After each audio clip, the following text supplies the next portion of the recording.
Isaiah 58, 1 through 14, he says, cry aloud, spare not, lift up thy voice like a trumpet or an instrument of instruction. Shew my people, the saved, their transgressions, and the house of Jacob, the unsaved, their sins. Isaiah 58, 2, yet they seek me daily and delight to know my ways, as a nation that did righteousness and forsook not the ordinances of their God. This would be the first 3.5 church ages. They ask of me the ordinances of justice. They take delight in approaching to God. Isaiah 58, 3, wherefore have we fasted, say they. Now this would be the last 3.5 church ages. Because thou seest not. God recognized the prayers of the first 3.5 church ages. But the last 3.5 church ages, we're having trouble getting our prayers answered. Thou seest not, wherefore have we afflicted our soul, and thou takest no knowledge. Behold, in the day of your fast ye find pleasure, and exalt all your labors, self-centered desires. Isaiah 58, 4, behold, ye fast for strife and debate, to smite with a fist for wickedness. Ye shall not fast as you do this day, to make your voices to be heard on high, or self-centered desires. Isaiah 58, 5, is it such a fast that I have chosen, a day for a man to afflict his soul? Is it to bow down his head as a bulrush, to spread sackcloth and ashes under him? Will thou call this a fast, an acceptable day of the Lord? Isaiah 58, 6, is not this the fast that I've chosen, God says, to loose the bands of wickedness, to undo the heavy burdens, to let the oppressed go free, and that you break every yoke, putting other people's needs first? Isaiah 58, 7, is it not to deal thy bread or your word, the prayers, to the hungry, putting other people's needs first? And that thou bring the poor that are cast out of thy house, putting other people's needs first? When thou seest the naked, thou cover him, putting other people's needs first? And that thou hide not thyself from thine own flesh. In 2 Corinthians 13, 5, examine yourself, whether ye be in the faith.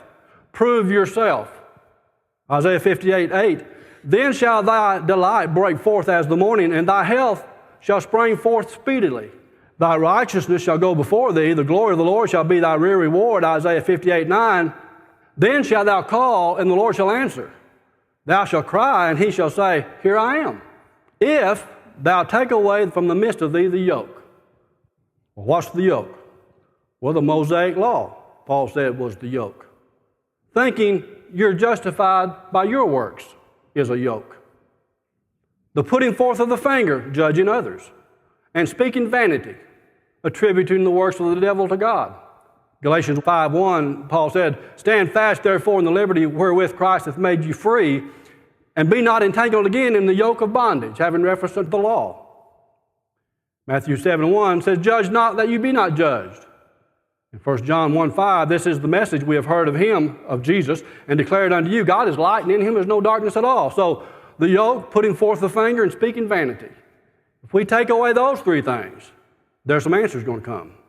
Isaiah 58:10, and if thou draw out thy soul to the hungry, putting other people's needs first, and satisfy the afflicted soul, putting other people's needs first, then shall thy light rise in obscurity, and thy darkness be as the noonday.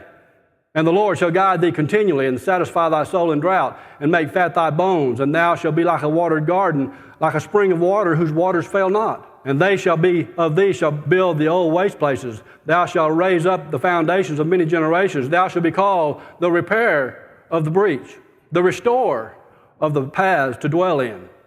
If thou turn away thy foot from the Sabbath, from doing thy pleasure, self-centered desires, on my holy day, and call the Sabbath a delight, the holy of the Lord, honorable, and shall honor him, not doing thine own way, nor finding thine own pleasures, nor speaking thine own words, self-centered desires.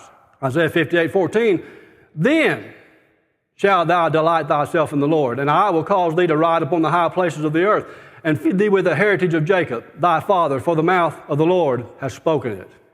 In John 3:16, for God so loved, that word loved is agape, God's unconditional love, the world, that he gave his only begotten Son, that whosoever believeth in him should not perish, but have everlasting life. Romans 5:8, but God commended his love, this agape, God's unconditional love toward us, in that while we were yet sinners, Christ died for us. John 15:12-14, this is my commandment, that ye love, agape, through God's unconditional love, one another. As I have loved you, greater love hath no man than this, that a man lay down his life for his friends. Ye are my friends, if you do whatsoever I command you. In 1 John 3:16, hereby perceive we the love, the agape, the unconditional love of God, because he laid down his life for us, and we ought to lay down our lives for our brethren. 1 Corinthians 13:1-13 says, though I speak with the tongues of men and of angels and have not charity, that word charity is love, agape, God's unconditional love. I am become a sounding brass and a tinkling cymbal. Though I have the gift of prophecy and understand all mysteries and all knowledge, and though I have faith so that I could remove the mountains and have not charity or agape, God's unconditional love, I'm nothing. 1 Corinthians 13:3, and though I bestow all my goods to feed the poor, and though I give my body to be burned, and have not charity or agape, God's unconditional love, it profiteth me nothing. 1 Corinthians 13:4, charity or agape, God's unconditional love, suffereth long. It is kind. Charity, agape, God's unconditional love, this is the character of God. He envieth not. Charity, agape, God's unconditional love, vaunteth not itself. It doesn't lift itself up. It is not puffed up, doth not behave itself unseemly, seeketh not her own, is not easily provoked, thinketh no evil, rejoiceth not in iniquity, but rejoiceth in the truth, beareth all things. He doesn't run out of patience.